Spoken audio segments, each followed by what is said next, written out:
Hello friends, I am Anurag Singh. Welcome to my YouTube channel chemistry by Anurag Singh पर स्वागत करते हैं दोस्त आप सभी के अपने YouTube channel chemistry by Anurag Singh पर। ये हम लोगों का सॉलिड स्टेट का 9वां वीडियो होगा, जिसमें अब ये जो आपको आगे वीडियोज मिलने वाले या एपिसोड मिलने वाले उन सभी एपिसोड में ठोस अवस्था से आने वाले क्वेश्चन अर्थात सवाल जो आपके आते हैं आंकिक प्रश्न के, उन सभी पर आपकी चर्चा होगी। और देख भी सकते हैं कि यहाँ से शुरुआत भी हो चुकी है। और लास्ट में एक चीज़ आपका बचा हुआ था नॉन स्टिकियोमेट्रिक दोष में धातु न्यूनता दोष और उनके प्रकार के बारे में। तो धातु न्यूनता दोष क्या होता है? जैसे धातु अधिकता दोष था वैसे धातु न्यूनता दोष होता है किसी क्रिस्टल जालक में उपस्थित धातु अर्थात धन आयन के न्यूनता के कारण, कमी के कारण जो दोष उत्पन्न होता है उसी को क्या कहते हैं? धातु न्यूनता दोष कहते हैं। अब धातु न्यूनता दोष कितने प्रकार का होता है? तो 2 प्रकार का होता है, जिनमें एक आपका लिखा गया है धन आयन रिक्ति द्वारा उत्पन्न दोष, जबकि एक होता है ऋणायन द्वारा रिक्ति द्वारा उत्पन्न दोष भी होता है, लेकिन वह आप उसका कोई उदाहरण या वह सैद्धांतिक रूप में है लेकिन प्रायोगिक रूप में वो स्पष्टीकरण नहीं किया जा सकता है, इसलिए मैंने उसकी चर्चा आपके इस वीडियो में नहीं किया है। प्रकार तो 2 होते हैं लेकिन प्रकार हम लोग केवल एक पढ़ेंगे। वह कौन सा पढ़ेंगे? धन आयन रिक्ति। धन आयन या रिक्त होगा, धन आयन रिक्त युक्त,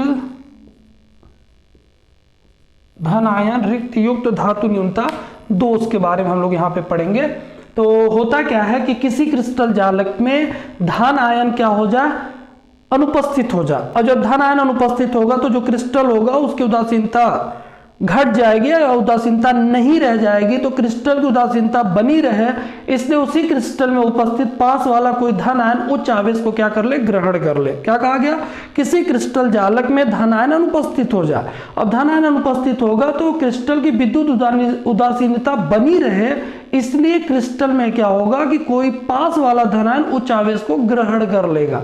और जैसे उच्च आवेश को ग्रहण करेगा इसके कारण जो दोष उत्पन्न होगा उसी दोष को हम लोग क्या कहते हैं? धन आयन रिक्त युक्त धातु न्यूनता दोष कहते हैं। यहाँ देख भी सकते हैं, लिखा भी गया है किसी क्रिस्टल जालक में उपस्थित जालक बिंदु से धन आयन अनुपस्थित होता है तथा क्रिस्टल की विद्युत उदासीनता बनाए रखने के लिए पास वाला धन आयन उच्च आवेश को ग्रहण कर लेता है, तो इससे उत्पन्न होने वाले दोष को धन आयन यहाँ युक्त लिख दिया गया, थोड़ा सा एक शब्द जोड़ लीजिएगा, धन आयन रिक्त युक्त धातु न्यूनता दोष कहते हैं। तथा यह दोष प्रायः उन यौगिकों में या उन क्रिस्टलों में देखने के लिए मिलता है जिनमें प्रायः क्या होता है? संक्रमण धातु होते हैं। ऐसा क्यों किया गया है? क्योंकि प्रायः हम जानते हैं कि जो आपके धातु होते हैं उनमें परिवर्तित संयोजकता प्रदर्शित करने का जो गुण होता है वह केवल संक्रमण धातु में होता है। चूंकि धन आयन जो है वो अपना आवेश ग्रहण कर चुका है लेकिन उसके आवेश में अगर बढ़ोतरी कर रहे हैं तो इसका वो परिवर्तित संयोजकता की ओर ले जा रहे हैं। परिवर्तित संयोजकता केवल एक धातु प्रदर्शित करता है, संक्रमण धातु, इसीलिए इसमें प्रायः संक्रमण धातु ही देखने के लिए क्या होते हैं? मिलते हैं। उदाहरण के तौर पर लिखे भी गया है FeO, FeS, NiO में NiO निकिल ऑक्साइड में कौन सा आपका दोष होता है? तो नॉन स्टिकियोमेट्रिक दोष होता है। नॉन स्टिकियोमेट्रिक में कौन सा दोष होता है? तो धातु न्यूनता दोष होता है। धातु न्यूनता दोष में कौन सा होता है? तो धातु रिक्त युक्त धातु न्यूनता दोष होता है। यहाँ देख भी सकते हैं कि क्रिस्टल यहाँ पे बनाया गया है। इस क्रिस्टल में आप देख सकते हैं एक धन आयन अनुपस्थित हो गया और जैसे ही धन आयन अनुपस्थित हुआ है उसके स्थान पे कोई एक A+ जो होगा वह क्या कर देंगे? A+2 कर देंगे ताकि क्रिस्टल क्या हो? विद्युत उदासीन हो। तो ये चीज आपका बस बचा हुआ था, परिभाषा भी आपको बता दिया गया। किसी क्रिस्टल जालक में धन आयन के अनुपस्थिति के कारण कोई पास वाला धन आयन उच्च आवेश को ग्रहण करता है तो उससे उत्पन्न होने वाले दोष को धातु रिक्त युक्त धातु न्यूनता दोष कहते हैं। इसके बाद अगला जो चीज है वो ये है घनीय एकक सेल का विश्लेषण कितने प्रकार से करते हैं? 4 प्रकार से। एक हम लोगों को परमाणु त्रिज्या, कोण की लंबाई, इस पर सवाल आता है। दूसरा ये प्रति एकक सेल में परमाणु की संख्या, इस पर आता है। उपसंयोजन संख्या, समन्वय संख्या की बात पहले की जा चुकी है लेकिन इस पर हम लोग बात करेंगे एक घनीय क्रिस्टल का घनत्व, जो कि सबसे ज्यादा प्रश्न आपका इस घनत्व पर भी आया हुआ है। इनमें एक आपका टॉपिक स्टार्ट हो रहा है परमाणु त्रिज्या व कोर की लंबाई। परमाणु त्रिज्या को किससे प्रदर्शित करते हैं? रेडियस होता है, इसलिए इसे R से प्रदर्शित करते हैं। कोर की लंबाई को यहाँ पर A से भी नोट किया गया। D क्या होता है? बीच की दूरी होती है। जिनमें 3 प्रकार के आपके क्रिस्टल्स होते हैं, एक सरल होता है, दूसरा अंतः केंद्रित या आपका क्या होता है, काय केंद्रित होता है, और तीसरा जो होता है वो आपका फलक केंद्रित होता है। जो आपका सरल होता है उसे हम लोग सिंपल क्यूबिक कहते हैं, इसलिए उसे SC से डिनोट करते हैं। और जो आपका काय केंद्रित या आपका अंतर केंद्रित होता है उसे हम लोग BCC से प्रदर्शित करते हैं। BCC का मतलब होता है बॉडी सेंटर्ड क्यूब होता है, और एक होता है फलक केंद्रित जालक होता है जिसे हम लोग फेस सेंटर्ड क्यूब कहते हैं। अब ये होते क्या है, जैसे हमने किसी रूम को ले लिया तो ये हमारा क्या होता है, घनाभ होता है, या हमने स्क्वायर का यदि रूम ले लिया तो हमारा घन होता है। अगर हमने रूम को लिया है तो हमारा एक SC होता है, सरल आपका घन होता है। लेकिन यदि जितने फलक आपके हैं, तो फलक कितने होते हैं, चारों दीवार हो गए, एक ऊपर हो गया, एक नीचे हो गया, तो ये आपके फलक होते हैं। जो ये फलक हैं यदि किसी मध्य बिंदु में, जैसे ये आपका बोर्ड हो जाए, उधर का दीवार हो जाए, एक नीचे से हो जाएगा, ऊपर से हो जाए, तो यहाँ पर जो मध्य का बिंदु होगा ये क्या होगा, बॉडी सेंटर्ड होगा, तो इसे BCC कहेंगे। और हम लोग क्या करते हैं, जैसे ये हमारा एक फलक हो गया, इसी एक फलक में यहां मध्य बिंदु पर आप क्या कर दे, कोई बिंदु बना दे, तो आपका क्या हो जाएगा, फलक केंद्रित हो जाएगा। जैसे दीवार आपके 4 होते हैं, उन चारों दीवार में एक ऊपर का एक नीचे का और भी होता है, 6 हो जाएंगे। तो 6 में जो एक दीवार होता है उनके चारों किनारों का एक मध्य बिंदु उसी दीवार पर बना दे तो आपका FCC या फलक केंद्रित कहलाएगा। और यदि इन 6 दीवार को लेकर पूरे रूम के मध्य में कोई बिंदु बना दे तो हमारा क्या हो जाएगा, BCC हो जाएगा। तो यहाँ पर देख भी सकते हैं, सरल घन या जालक के लिए आपका लिखा गया, काय केंद्रित जालक के लिए लिखा गया, फलक केंद्रीय जालक के लिए लिखा गया। जहां सरल घनीय होता है उसे SC से डिनोट करते हैं, सिंपल क्यूबिक कहते हैं।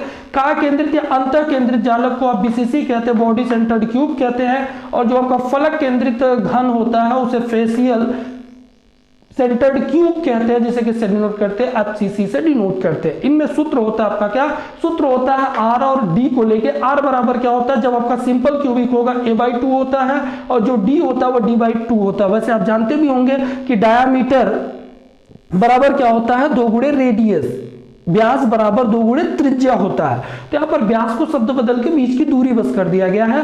तो आप देख सकते हैं, जैसे यहाँ 2 से गुणा करेंगे 2R बराबर D हो जाएगा, इसका मतलब त्रिज्या कितना होगा, तो हो जाएगा D/2, और लंबाई कितना हो जाएगा, तो लंबाई जो होगी वह आधी हो जाएगी, मतलब A/2 हो जाएगा। फिर काय केंद्रित BCC के लिए सूत्र क्या होता है, तो उसके लिए त्रिज्या का जो सूत्र होता है, परमाणु त्रिज्या का, वह होता है √3/4 × A होता है। और यहां पर देख सकते हैं D बराबर √3/2A होता है, मतलब जितना आपका R होगा उसका आधा कर दीजिएगा, आपको क्या मिल जाएगा, तो उसका D मिल जाएगा। इसके लिए आपका FCC के लिए क्या होगा, R बराबर A/2√2 होता है, और वहीं पे D बराबर क्या होता है, A/√2 होता है। सूत्र देखिए याद रखना होगा, तभी आपका सवाल लग पाएगा। जैसे में आपका एक सवाल भी रखा गया है, समान गोले से बनी एक संरचना में कोर की लंबाई 0.8 मिलीमीटर है, तो परमाणु की त्रिज्या ज्ञात कीजिए। मतलब परमाणु की त्रिज्या आपको बतानी है, लेकिन किस किस फेज में बतानी है, एकल घनीय जालक, मतलब SC के फेज में, BCC के फेज में और FCC के फेज में क्या बताने, परमाणु त्रिज्या। बीच की दूरी नहीं पूछा, मतलब आपसे R पूछ रहा है। यदि R पूछ रहा है तो तीनों के लिए R का सूत्र याद होना चाहिए, जिनमें SC का सूत्र R के लिए क्या होता है, A/2 होता है। जब BCC में जाते हैं तो कितना हो जाता है, √3A/4 हो जाता है। और यदि हम वहीं पर FCC में जाते हैं तो क्या हो जाता है, A/2√2 होता है। ये तो परमाणु त्रिज्या का सूत्र हो गया। अब निकालेंगे कैसे, तो यहाँ पे आप देख सकते हैं कोर की लंबाई दिया, कोर की लंबाई किससे प्रदर्शित करते हैं, A से A का मान कितना दिया, 0.8 मिलीमीटर दिया। R आपको निकालना है, 3 फेज में निकालना है, SC में निकालना है, BCC में निकालना है और FCC में निकालना है। जिनमें SC बराबर क्या होता है, A/2, मतलब 0.8/2 कर दिए तो परमाणु त्रिज्या का मान कितना आ गया, 0.4 मिलीमीटर आ गया। वहीं पर अगर BCC में परमाणु त्रिज्या निकालने जाते हैं तो वहां पे परमाणु त्रिज्या का जो सूत्र होता है वह क्या होता है, तो वह आपका होता है √3/4 × A, जहां पर A का मान 0.8 है, यदि वह पूरा सॉल्व करेंगे 0.3464 मिलीमीटर आएगा। और इसके बाद जो आपका FCC होता है उसके लिए सूत्र क्या होता है, A/2√2 होता है, 2√2 होता है। और उसके लिए क्या हो जाएगा, तो उसके लिए हो जाएगा 0.8/2√2, जिसका वैल्यू सॉल्व करने कितना आएगा, 0.282 आएगा। तो एक बार पूरा क्लियर से देख लीजिए, फिर आपको इसी पर एक अभी अगला क्वेश्चन आपको बता देते हैं।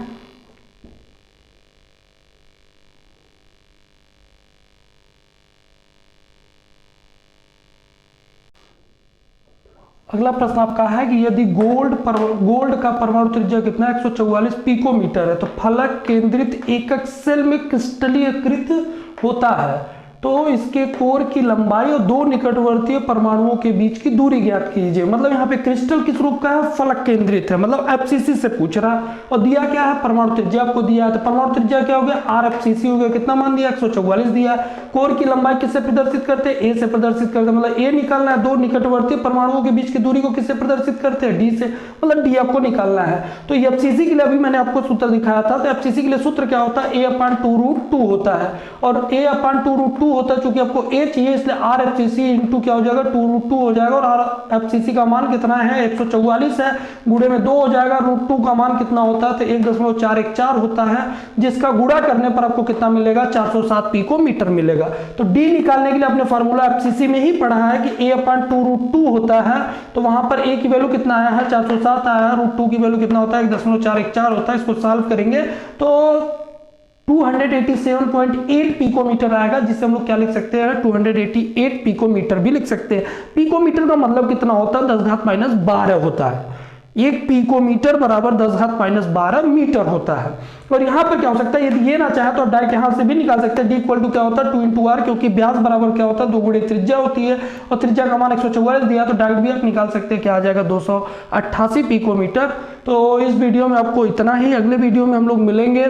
प्रति एकक सेल में परमाणुओं की संख्या ज्ञात करना कैसे ज्ञात करेंगे वो सीखेंगे, उपसंयोजन संख्या सीखेंगे, और हो सकता है कि संभावित आपको घनत्व ज्ञात करने के लिए सूत्र भी बता दिया जाए, ताकि अगले और लास्ट वीडियो में हम लोग केवल घनत्व पर आधारित सवाल देखेंगे, जो आपके 2022 में भर के पूछे गए हैं। कोई ऐसा सेट नहीं जिसमें आपको घनत्व से रिलेटेड क्वेश्चन ना दिया गया हो। आज के लिए इतना ही, मिलते हैं अगले एपिसोड में। यदि वीडियो आपको पसंद आए तो अपना फीडबैक जरूर शेयर करें, साथ ही साथ लाइक, सब्सक्राइब, शेयर करना ना भूलें। बहुत बहुत धन्यवाद।